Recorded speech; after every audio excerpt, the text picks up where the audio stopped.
Today we're going to learn about decimals, percentages, chemical requirements, and concentration.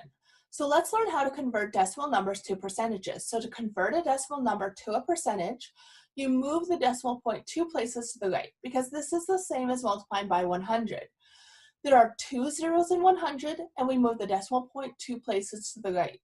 If we were to multiply by 10, we would move the decimal point 1 place to the right. If we were to multiply by 1,000, we would move the decimal point 3 places to the right. But whenever we're converting a decimal number to a percentage, we're multiplying by 100, and so we move the decimal point 2 places to the right.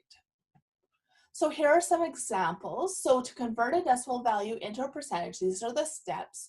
Move the decimal point 2 places to the right and zero fill gaps, and put a percentage sign onto the end of the answer. So for example, 0.2, when we multiply that by 100, we get 20, so it's 20%. We have to zero fill this space here. 0.02, we move the decimal point 2 places to the right, we get 2, so 2%. 2.22, we move the decimal point 2 places to the right, we get 222, which is 222%. 0.0002 gives us 0.02 when we multiply by 100, moving the decimal point 2 places to the right, and so we get 0.02%. So to convert a fraction to percentage, we divide the numerator by the denominator, and then we multiply the answer by 100. So on your calculator, and you're allowed to use your calculator on your certification exams, you do the numerator divided by the denominator, and then you multiply by 100 to get the percentage. So now that we know this, let's do some questions. So a reservoir holds 180,000 liters of water. If 45,000 liters of water is released, what percentage is left in the reservoir? So how many liters are left in the reservoir? That would be 135,000 liters. So what we do is we do that division. So we do 135,000 divided by 180,000. And we get 75, well, 0.75 as a decimal. So we multiply that by 100 to get the percentage, and it's 75%. If a water sample had solids with an average specific gravity of 1.15, they would be, the formula for specific gravity is the specific weight of the substance in kilograms per liter, divided by or over the specific weight of water in kilograms per liter. So if it was 1.15, then that means that the specific weight of the substance would be 1.15 when the specific weight of water is 1. So that means that the top number is larger, so that specific weight of the substance is heavier. So we know that it's not this one, and it's not this one. Now 0.15 as a percentage is 15%, so it's going to be this one here, 15% heavier than water.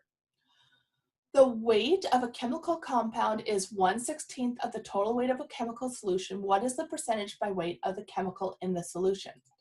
So we need to do the division in order to find the decimal, and then we will multiply that by 100 to get the percentage. So we multiply that by 100 and we get 6.25%. So there's our answer, A, 6.25%.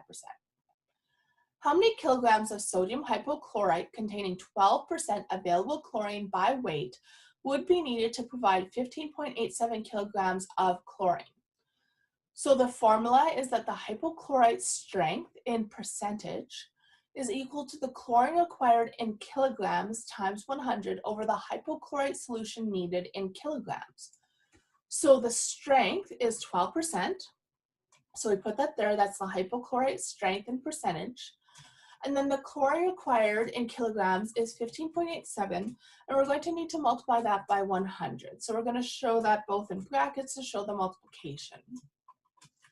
And then we're going to divide that by what we need to find, the hypochlorite solution needed, kilograms. So we could use any variable. I'll use H for hypochlorite. So what we're going to do is we're going to cross multiply basically. So this is like, here, I'll show this as two fractions.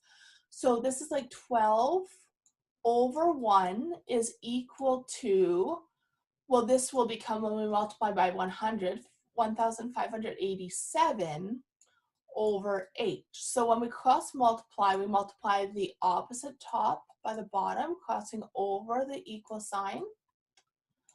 So we get 12h equals 1587.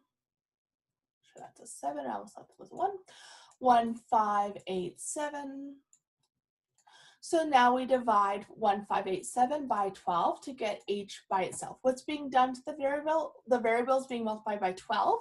So what's the opposite of multiplying by 12? Dividing by 12. So 1587 divided by 12, we'll get h on its own. So 132.25 kilograms. So answer A.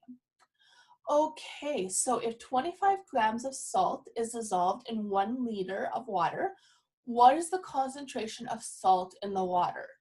So the mass percent will be the mass of the solute times 100 over the total mass of the solution. Okay, so what we're trying to find is the concentration. So we don't know the mass percent, but what we do know is that the mass of the solute is 25 grams. So 25 grams, and then we're going to end up multiplying that by 100 because we're dealing with percentage over the total mass of the solution. Now 1 liter of water is 1 kilogram, as we know, which is 1,000 grams.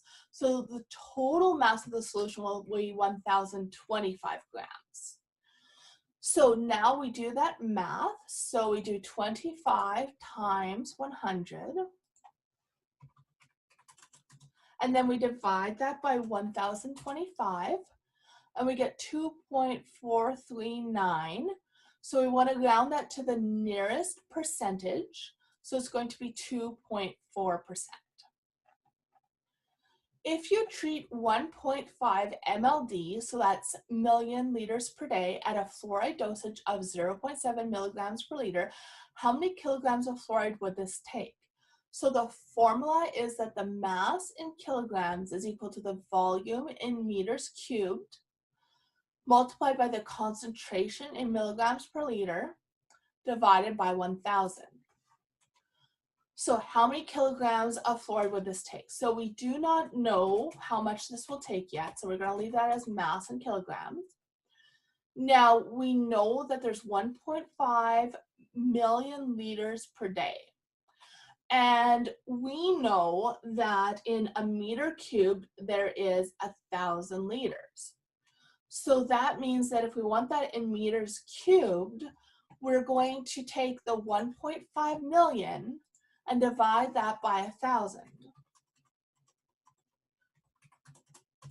And we get 1,500. So 1,500, and that's in brackets because we're multiplying it, times the concentration in milligrams per liter.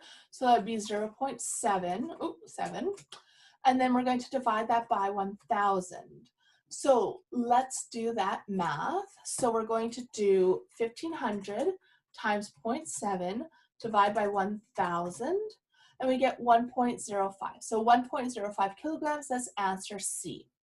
So here are some words of general advice. So whenever you are writing a multiple choice test, like the certification exams are, eliminate wrong answers like we did up here when we were figuring out the specific gravity and we knew that the specific weight of the substance was heavier than the water.